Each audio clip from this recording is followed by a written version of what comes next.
The use of vitamin and mineral supplements in the treatment of illness goes back to the 1920s, but the real beginnings of orthomolecular medicine can be found in the work of two Canadian physicians in the early 50s.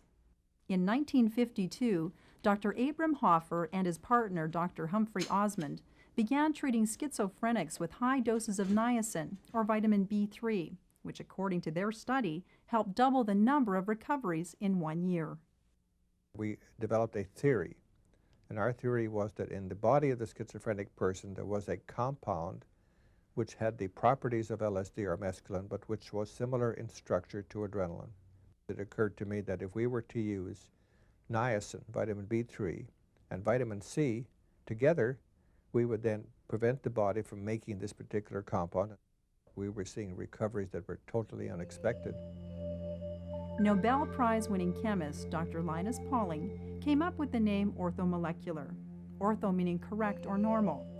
He too believed that malnutrition could be a cause of illness. We often assume that if we're eating a well-balanced diet, we're getting the proper nutrition. We follow the recommended dietary guidelines, making sure we have something from each of the 4 food groups. What we forget is that much of the food grown in North America does not have the same nutritional value it once had. It's grown in mineral-depleted soil and then refined and processed, which further lowers its nutritional content. We know that modern wheat, for example, has got a lot more lead in it, more cadmium, more aluminum, more mercury than organically grown wheat. So it's very difficult, even if you eat whole foods now, to get as good a nutrition as your grandparents did. We also have today things added to our food that were never added in the past, like pesticides, additives. Practitioners of orthomolecular medicine believe that the amount of nutrients needed for optimal health may be much more than recommended daily allowances. A deficiency in even one nutrient can lead to trouble. Our foods today are so devitalized that unless you take extra vitamins and minerals, it is impossible, I think, for most people, not all, for most people to really get a proper diet. There are no degrees offered in orthomolecular medicine. It's not meant to replace traditional treatment, but to complement it. Dr. Richard Johnson is an MD who's been in practice for over 20 years and includes orthomolecular medicine as part of his personal care. Well, it's not taught in medical school per se. It's taught in what some people call a paperback university, where you go to the health food store and you read Linus Pauling's book, How to Live Longer and Feel Better, or you read Dr. Hoffer's book, Orthomolecular Medicine for Physicians. When you visit an orthomolecular physician, you'll find out very quickly that nutrition comes first in any medical diagnosis and treatment. And you'll be treated as an individual with your own specific nutritional needs that don't always follow recommended guidelines. That's why tests for nutrient levels are done, including blood and urine analysis.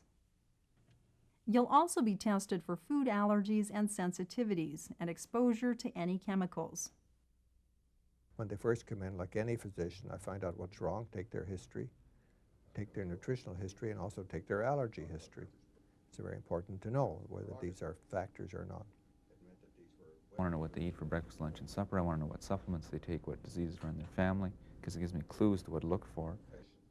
I think that up to 40% of all Canadians have one or more food allergies. The common ones are staples, like milk, dairy products, wheat, eggs, tea, coffee. These are staples, and many Canadians are allergic to them. So we should avoid sugar, and we should avoid those foods we are allergic to.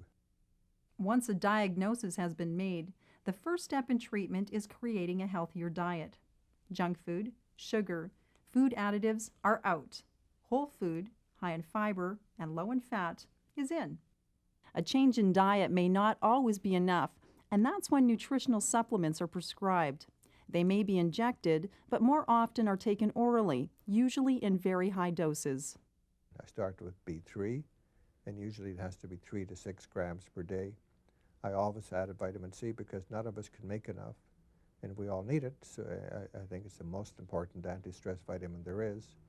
I will also round them out by giving them something called B-complex, 50s or 100, which contains all the Bs. One argument against megadose therapy is that high intakes of certain vitamins can cause toxic reactions. Too much vitamin C, for example, can cause diarrhea and intestinal gas. Bowel tolerance refers to vitamin C, and you just increase the dose until you get loose stools, and then you figure, well, I've got enough. And you'll find that if you're very sick, you can tolerate a lot of vitamin C, and if you're pretty healthy, you can just take a few grams and you'll get diarrhea. So the sicker you are, the more your body seems to use vitamin C. Like with anything else, you can take too much. You can drink too much water. So we always recommend a dose range. We say within this dose range, these are safe. Well, here you're low on The orthomolecular physician always keeps a careful watch for any side effects. Doses are lowered or raised as needed until the patient's symptoms improve. We determine the best level, the optimum level. It doesn't have to be high, but we want the optimum level. Besides schizophrenia, orthomolecular medicine has found success in the treatment and prevention of certain cancers, heart disease, and rheumatoid arthritis. More and more of the medical community is accepting the role of nutrition in the treatment and prevention of disease. Many practitioners believe that the principle of orthomolecular medicine will eventually become the rule rather than the exception. You can't replace food by vitamins. In other words, you can't live on a crappy diet and hope you can get by taking lots of vitamins. Basically, you have to follow the best diet that you possibly can. You've heard the old saying, you are what you eat. Well, for many health practitioners, a more accurate way of putting it would be, you are what you absorb. The gastrointestinal tract is a tube some 25 to 30 feet long that begins in the mouth and ends at the anus. It includes the esophagus, the stomach, and the small and large intestines. From the moment we take a bite and our food mixes with the enzymes in our saliva, the digestion process begins. It continues in the stomach and small intestine, where food is broken down by hydrochloric acid, pepsin, and digestive enzymes from the pancreas. The absorption of food into the body by way of the bloodstream takes place mainly in the small intestines. When the gastrointestinal tract is not working up to par, it can create serious health problems. I think that individuals who are prone to gastrointestinal complaints typically are experiencing a lot of stress in their lives. Other causes include food allergies, deficiencies in our immune systems, bacterial or viral infection, low or high levels of hydrochloric acid, and a lack of proper exercise. Gastrointestinal problems include everything from gastritis and diarrhea to chronic disorders such as colitis and Crohn's disease. As always, treatment for gastrointestinal problems should begin here, in the kitchen. The thing to do is to take the nutritional measures which will counteract the genetic predisposition. This may mean ensuring proper fiber intake, ensuring intake of the right essential fatty acids from things like flax, fish, and unprocessed vegetable oils, and ensuring an ongoing source of high-quality protein, particularly one which is rich in glutamine. The enzymes in fruit and raw vegetables are essential in the absorption of important vitamins and minerals. They act like spark plugs to many of the metabolic processes, including digestion. If you wanted to consume some pineapple or preferably papaya directly before a meal, it contains an enzyme called papain, which will help you digest your protein and hopefully help you put the food through. When you eat a meal, if you are drinking too many fluids, you're also diluting your stomach acids and diluting the enzymes. So if you have sufficient fluids between meals and have just a small 5-ounce, 6-ounce juice glass to sip on a little bit of water or a fluid during the meal to cleanse your palate, that's fine. When it comes to digestion, it's important not only to watch what you eat, but the order in which you eat it. Individuals who have a large protein meal, perhaps a steak and potato and vegetable, and then have a fruit for dessert, may find they have some discomfort, some gas, some bloating afterwards because the fruit is sitting there waiting for that protein to digest. If they're going to have a 7-course meal, skip the 8th course, which is dessert, because it's that sweet thing afterwards, which for most people really confounds the problem. It's also important to remember that digestion begins, well, at the beginning, literally, at the mouth of the gastrointestinal tract. What I would really advise is they take a long, hard look at how well they're chewing their food, for starters. Ideally, 1/3 of digestion should happen just in the mouth. And in Europe, at some of the finest spas, they will have their patients chewing 50 times a mouthful. Most people here don't even do 10. Supplements can help in the treatment of gastrointestinal problems. Magnesium and calcium, for example, help bind stomach acid and can be helpful in dealing with stomach upset and high acidity. High doses of vitamin B complex can relieve gas pain and bloating, often caused by vitamin B deficiency.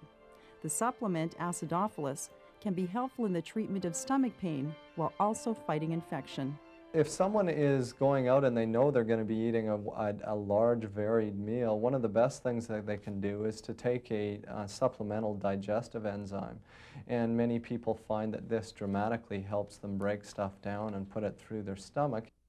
Herbal remedies are also helpful because of the calming and healing effect that they can have on the gastrointestinal tract. Some herbs, such as comfrey and slippery elm, help soothe the lining of the digestive system.